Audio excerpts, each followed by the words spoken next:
Assalamualaikum warahmatullahi wabarakatuh. Kali ini saya mau bahas tentang logika proposisi untuk tugas mata kuliah logika matematika. Nah, ini adalah pengertian dari logika. Logika adalah pernyataan yang ditentukan atau dikaitkan dengan nilai kebenaran dengan tidak melibatkan perasaan atau pengalaman. Nah, logika proposisi ini logika matematika atau logika deduktif. Pernyataan-pernyataan dapat tunggal atau gabungan ya guys ya, mempunyai sifat dasar yaitu dapat bernilai benar atau bernilai salah. Kalimat deklarasi yang dinyatakan dengan huruf-huruf kecil P, Q, R, S dan sebagainya. Selanjutnya ini adalah contoh logikanya, logika gitu. Dan ini kalimatnya adalah Indonesia merupakan negara kepulauan. Oke, itu logikanya ya guys ya. 2 plus 2 sama dengan 4, betul. Indonesia merupakan negara kepulauan. Kok ada 2 ya? Oh ya, astaga, mahal sekali harga makanan itu. Nah, ini keheranan melibatkan emosional. Ini termasuk logika ya guys ya. Pagi tadi handphone adik jatuh dari lemari. Dapat benar, dapat salah. Oke. Contoh logika yang lain ya. Harimau lebih besar dari kucing. Ini suatu pernyataan? Ya, betul. Ini suatu proposisi? Ya. Apa nilai kebenaran? Benar. Nah, langsung ini akar kuadrat 169 lebih besar dibanding 15. Ini suatu pernyataan? Betul. Ini suatu proposisi? Betul. Apa nilai kebenarannya? Salah ya guys ya. Oke, contoh logika yang lain, jangan tidur pada saat kelas berlangsung. Ini suatu pernyataan? Bukan. Ini suatu proposisi? Bukan. Hanya pernyataan yang dapat menjadi proposisi. Oke, yang ini bukan ya guys ya. Oke, X lebih besar dari 10. Tipe pernyataan ini adalah fungsi, proposisi, dan kalimat terbuka. Ini suatu pernyataan? Ya. Ini suatu proposisi? Bukan. Apa nilai kebenaran? Bergantung pada nilai X, tetapi tidak spesifik. Oke. Pengertian proposisi tunggal dan majemuk. Proposisi tunggal adalah yang mengandung satu variabel atau satu konstanta proporsional. Contoh, setiap mahasiswa IU pintar. Oke, yang kedua proposisi majemuk atau compound. Penggabungan proposisi yang atomik menggunakan kata penghubung atau konektivis. Contoh, dia seorang yang kaya raya dan memiliki banyak teman. Oke. Proposisi majemuk. Misal, pi dan ki adalah proposisi. Konjungsi pi dan ki dinyatakan dengan notasi pi dan ki adalah proposisi pi dan ki. Disjungsi pi atau ki dinyatakan dengan notasi pi, simbol v, ki adalah proposisi pi atau ki dibacanya begitu. Negasi dari p dinyatakan dengan notasi ini T logo apa ya namanya, lupa saya. Oke, ya negasi P adalah proposisi tidak P atau bukan P ya guys ya, atau dibacanya tidak P atau bukan P. Oke, lanjut. Tabel kebenaran negasi. Nah, ini adalah tabel kebenaran negasi. Negasi, hubungan antara nilai kebenaran dari P dan negasinya dapat dinyatakan dalam suatu tabel kebenaran sebagai berikut. Nah, ini adalah kalau yang bagian P-nya benar, berarti negasi P itu berarti salah. Kalau P-nya salah, berarti negasi P-nya itu benar. Oke, kalau ini konjungsi. Kalau P-nya benar, Q-nya benar, maka hasilnya benar. Begitu juga kalau benar, salah, salah, salah, benar, salah, salah, salah, salah. Oke, kalau ini disjungsi. P-nya benar, Q-nya benar, terus hasilnya itu benar. Benar, salah, benar. Salah, benar, benar. Salah, salah, salah. Oke, proposisi majemuk. Contoh, diketahui proposisi berikut. Hari ini banjir, mahasiswa diliburkan dari kampus. Maka, dan ini adalah konjungsinya, hari ini banjir dan mahasiswa diliburkan dari kampus. Kalau ini disjungsinya, hari ini banjir atau mahasiswa diliburkan dari kampus, begitu ya guys ya. Oke. Kalau negasi P-nya tidak benar, hari ini banjir atau hari ini tidak banjir. Oke, ini latihannya diketahui proposisi berikut. Oke. Jadi ini adalah tugas yang pertama. Nah, tugas pertama ini Sebenarnya jawabannya itu saya lupa mana ya, bentar. Oke, perempuan itu pintar dan cantik, berarti P dan Ki ya guys ya. P dan Ki. Ini konjungsi. Perempuan itu pintar tetapi tidak cantik, berarti P saya lupa guys, bentar. Mana buku ya?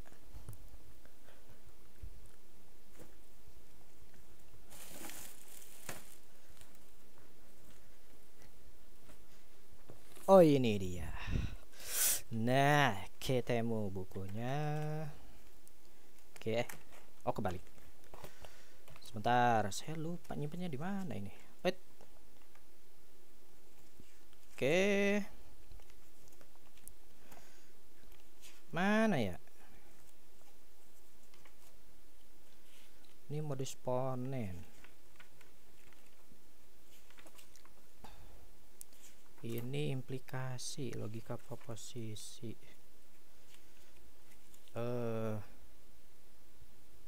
Mana ya?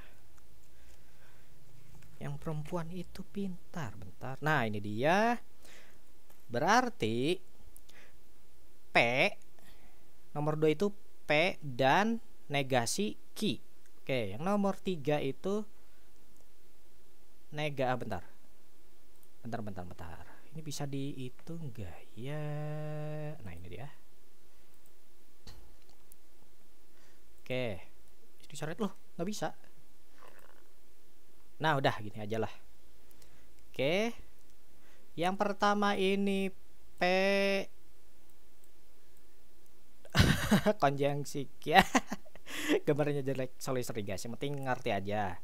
Oke, kalau yang nomor 2 ini P konjungsi negasi Ki. Oke, nomor 3 negasi P dan negasi Ki. Melagek lagi. Ya, nggak bisa dibilang. Ya, oh bisa. Ini hapus saja. Sip.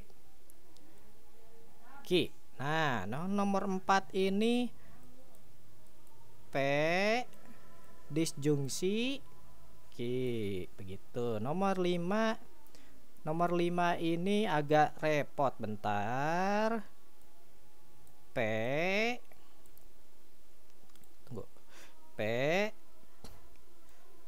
disjungsi kurung buka negasi P.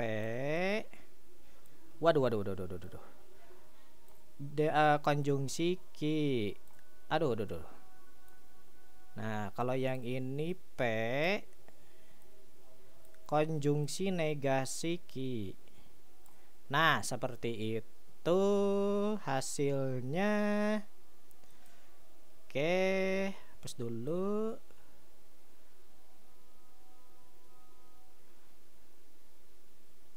Sip, kita lanjut. Nah, ini adalah implikasi proposisi bersyarat.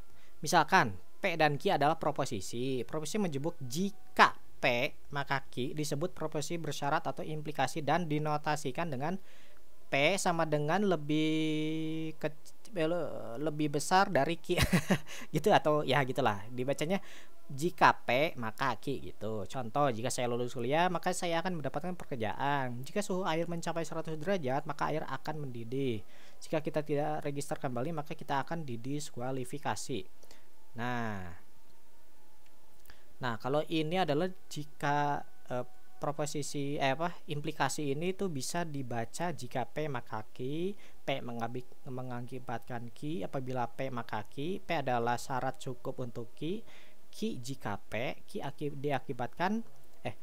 akibatkan oleh P, Q apabila P, Q adalah syarat perlu untuk P. Jadi itu sesuaikan dengan kalimatnya. Nah, tabel kebenarannya adalah seperti ini. Kalau benar berarti hasilnya benar. Kalau benar salah, hasilnya salah. Kalau salah benar, hasilnya benar.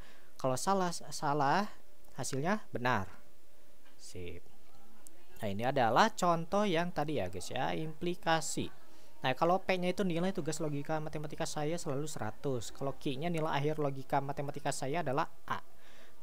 Jika P, maka Q. Apabila nilai tugas logika matematika saya selalu 100, maka nilai akhir logika matematika saya adalah A. Nah, jika P, maka Q sama dengan bernilai benar. Nah, ketika nilai tugas logika matematika saya tidak selalu 100, nilai akhir logika matematika saya adalah A. Maka jika P maka Q bernilai salah ketika nilai tugas logika matematika saya selalu A, tetapi nilai akhir logika matematika saya bukan A. Nah, begitu. Nah, kalau ini selanjutnya adalah biimplikasi. Biimplikasi adalah proposisi menjemuk P yang dibaca itu P jika dan hanya jika Q. Disebut proposisi biimplikasi dan dinotasikan dengan P, ya P jika dan hanya jika Q. Begitulah. Kurung lebih besar sama dengan lebih kecil Q. Contohnya 4 tambah 4 sama dengan 8 jika dan hanya 8 tambah 8 sama dengan 16. Syarat cukup dan syarat perlu agar hari ini hujan adalah kelembaban udara tinggi. Jika Anda orang pintar, maka Anda sudah mempunyai banyak pengetahuan. Demikian sebaliknya, begitu. Nah, kalau di cara bacanya adalah P jika dan hanya jika Q. Jika P maka Q dan sebaliknya. P ekuivalen atau setara dengan Q. P jika Q. P adalah syarat perlu dan cukup untuk Q. Q apabila P. Nah, ini adalah tabel kebenaran biimplikasi. Benar hasilnya benar salah hasilnya salah benar hasilnya salah hasilnya benar. Oke, selanjutnya ini contoh biimplikasi. Jadi nilai tugas logika matematika saya tidak kurang dari 80. Q-nya saya lulus dari kuliah logika matematika. Nah, biimplikasinya nilai tugas logika matematika saya tidak kurang dari 80 jika dan hanya jika saya lulus dari kuliah logika matematika. Oke, dan ini bernilai sebenarnya seperti ini. Kalau yang salahnya nilai tugas logika matematika saya kurang dari 80 tetapi saya lulus dari kuliah logika matematika. Nah, ini dia. Oke. Nah, ini kalau latihannya ya, implikasi dan biimplikasi. Oke. Latihannya oke. Ubahlah proporsi ke dalam bentuk proporsi P jika dan hanya jika Q. Es yang mencair di kutub mengakibatkan permukaan air laut naik. Saya dapat mengambil mata kuliah logika matematika hanya jika saya sudah lulus matematika dasar. Banjir bandang terjadi di bila mana hutan ditebangi. Oke. Kalau yang nomor 2 itu, nomor 1 itu oke. Sebentar. Oh iya. Oh iya yang itu ya.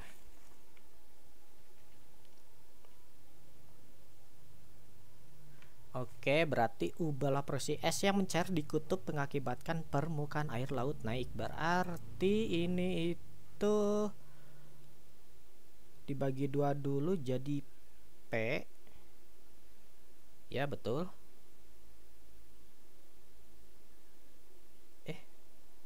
Sebentar.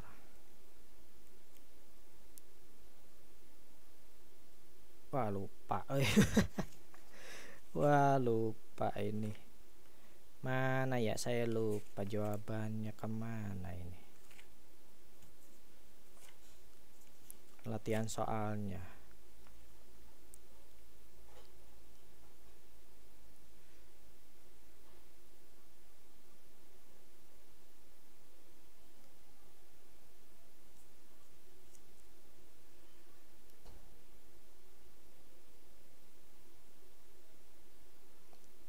Nah, langsung saja ke tautologi dan kontradiksi. Kalimat menjemuk dapat selalu bernilai benar untuk berbagai kemungkinan nilai kebenaran dari proposisinya atau selalu bernilai salah untuk berbagai kemungkinan nilai kebenaran dan proposisinya. Kondisi semacam ini dinyatakan dalam tautologi atau kontradiksi.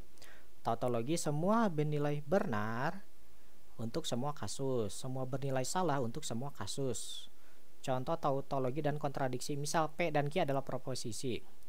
Proposisi majemuk P disjungsi negasi dalam kurung P konjungsi Q adalah sebuah tautologi, sedangkan P konjungsi Q terus konjungsi negasi P disjungsi Q adalah sebuah kontradiksi, disebutkan dengan tabel kebenarannya. Nah, ini dia tabel kebenarannya. Jadi yang pertama-tama harus dikerjakan adalah yang bagian PQ-nya dulu. Terus benar-benar salah-salah, benar-salah, benar-salah. Terus kalau selanjutnya yang di dalam kurung dulu P konjungsi Q, terus nilainya adalah benar. Yang kedua salah, salah, salah. Terus negasi P konjungsi Q adalah kebalikannya dari yang ini. Salah, benar, benar, benar. Maka jawabannya adalah benar, benar semua. Jadi ini tinggal langsung saja hasilkan saja gitu. Jadi ini kan P nih. P benar. Terus disjungsi negasinya adalah salah, berarti sebentar. Oh ini harusnya salah ya.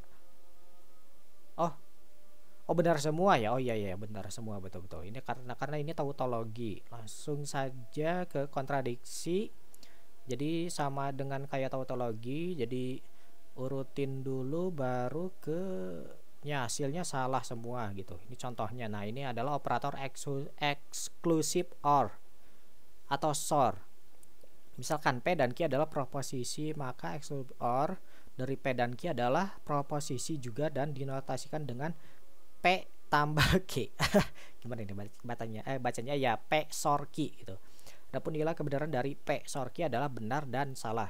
Benar jika pada saat P dan Q memiliki nilai kebenaran yang berbeda. Salah jika pada saat P dan Q memiliki nilai kebenaran yang sama. Nah, ini adalah tabel kebenarannya. Kalau benar-benar hasilnya salah. Kalau salah dan benar dan salah itu hasilnya benar. Salah dan benar hasilnya benar. Salah hasilnya salah. Oke. Begitu. Itu aja, ini bab 1 tentang logika proposisi. Nah, lanjut ke bab 2 ya. Oke, bab 2 di episode di video selanjutnya aja ya. Oke. Assalamualaikum warahmatullahi wabarakatuh. Saya mau menjelaskan ke bab selanjutnya, yaitu bab 2 yang berjudul inferensi logika. Nah, inferensi logika adalah proses penarikan kesimpulan berdasarkan hipotesa yang ada, argumen valid dan argumen invalid, atau argumen benar atau argumen yang tidak benar gitu. Kemudian kalimat yang terdiri atas satu atau lebih kalimat premis atau hipotesa dan satu kalimat konklusi atau kesimpulan.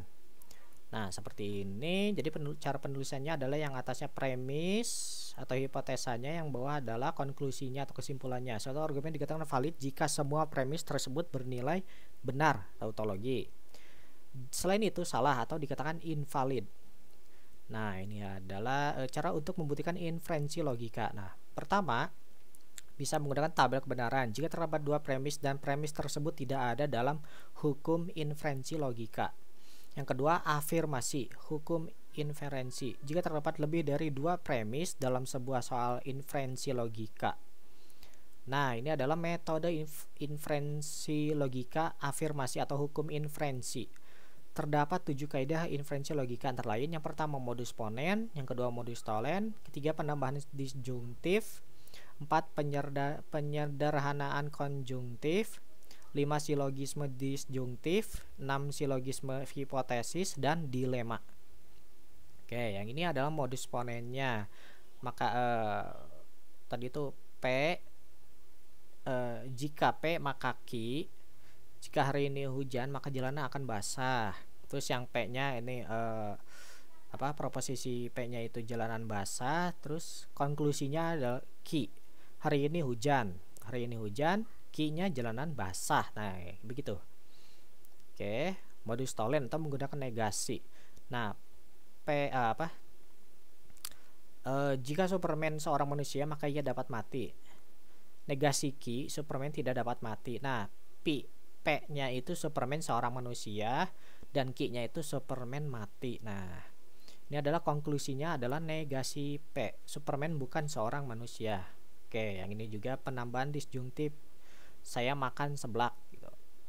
Ini konklusinya adalah P disjungsi Ki.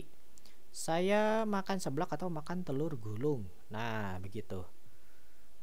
Selanjutnya penyederhanaan konjungtif. Saya makan seblak dan makan telur gulung. Saya makan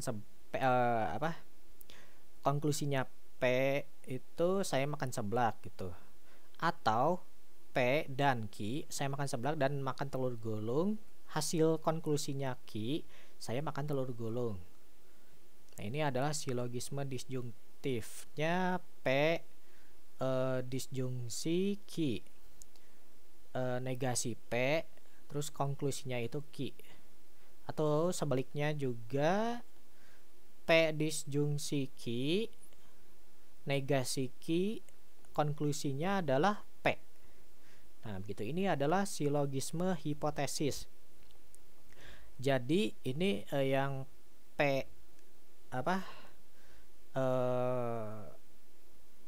bentar